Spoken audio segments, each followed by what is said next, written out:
Toms are a huge part of most any song, but can also be a huge problem of most any song. Let's take a look at that and fix it next on Music Surgery with Dr. Bob.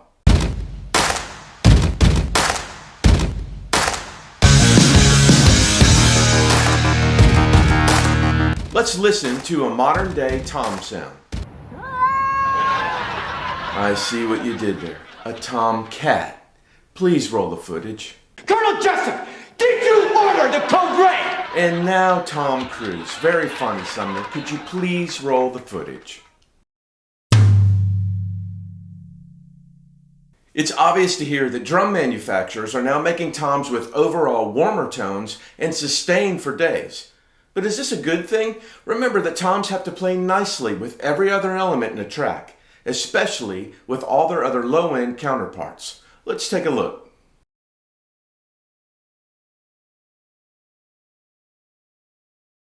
Okay, let me start out by playing some tom fills.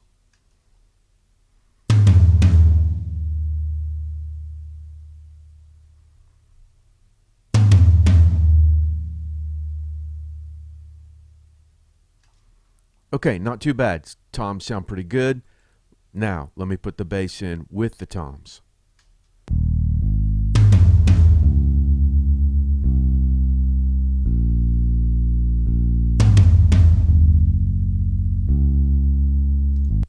Okay, as you can hear, we're getting a lot of interference from the ring of these toms against our bass notes. That's really mudding up the low end of our mix and really causing some confusion on what the actual notes of the bass notes are. Listen again.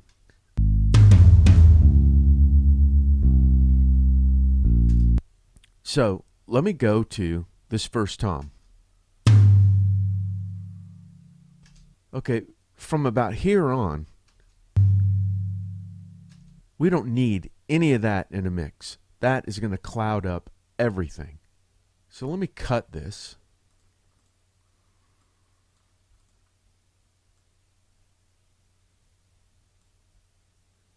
And feather the end back, and let's listen to this. Little too tight. Much better. Now, let me go to these and do the same thing.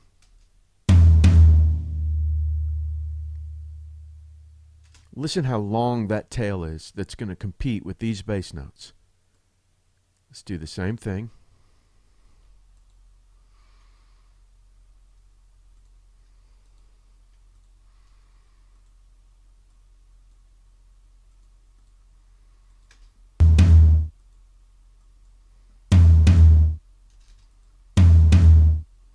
Okay, let me play this, the part of the tom that we cut out. No one wants any of this in a mix. This is clouding up everything against this bass note. Listen to that. So now we have clean toms without all this extra ring. Let's listen.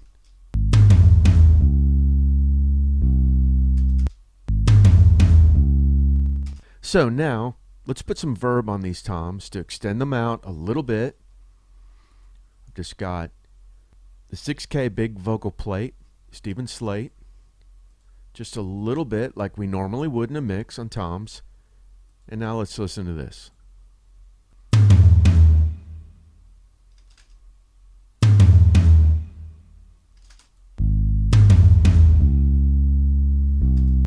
Great. Now, before. Horrible. Now, if I really zero in, look at how much of this is there. Lots of extra.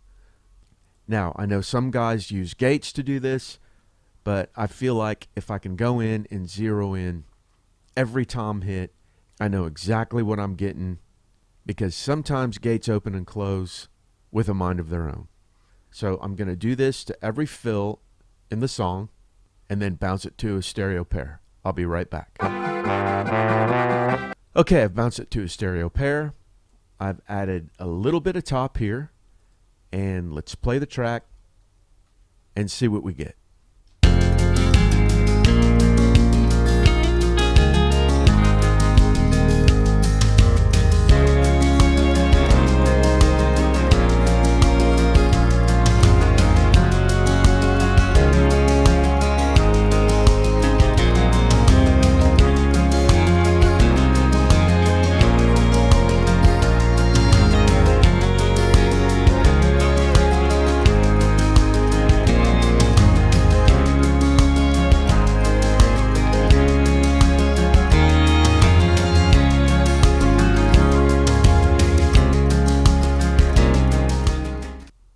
there you have it.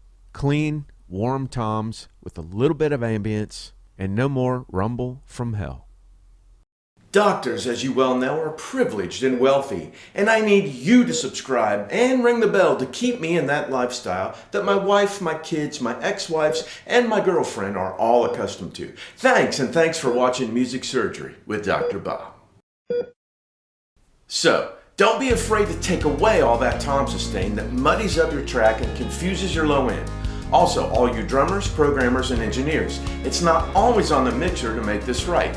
Listen to what the toms are doing in the track as you're recording or programming and make whatever adjustments at this point in the process to clean things up.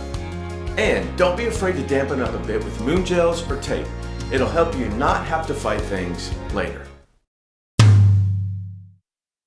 As always, thanks for watching, and I'll see you the next time the doctor's in. Have you ever felt this?